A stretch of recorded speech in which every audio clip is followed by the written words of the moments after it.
Belgium are already standing at a dangerous crossroads, and just one game into the World Cup group stage, the pressure is quietly starting to build. Because what looked like a routine group on paper is suddenly feeling anything but routine. And now against Iran there's no room for another slow start. The opening match against Egypt didn't go to plan at all.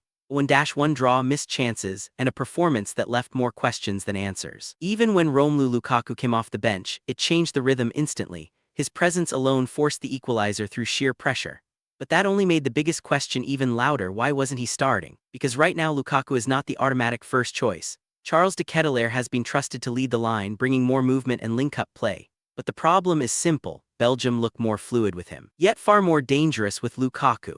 And that tactical dilemma is hanging over the entire squad. Reports suggest internal discussions are still ongoing, and against Iran that decision could define the entire group stage. But that wasn't the whole story. In midfield, everything still runs through Kevin De Bruyne. Even when Belgium struggle, he remains the one player capable of bending a match to his will. Alongside him, Amadou, Onana and Youri Tielemans provide control and physical balance, but the issue isn't stability, it's penetration.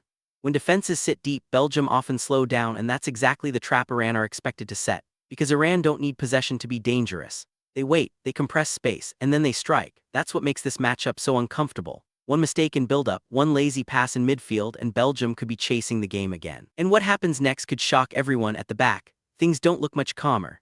Injuries and rotation have forced a reshuffle, with Nathan Ngoy and Brandon Metchel stepping into central defense roles that still feel unsettled. On the flanks, Timothy Castagne and Maxime de Kuiper are competing for balance between defense and forward runs. And behind it all stands Thibaut Courtois, the one figure Belgium are still fully relying on when chaos arrives. But the real tension is about identity. Is this a controlled possession team built around De Bruyne, or a direct physical side that unleashes Lukaku early and overwhelms opponents?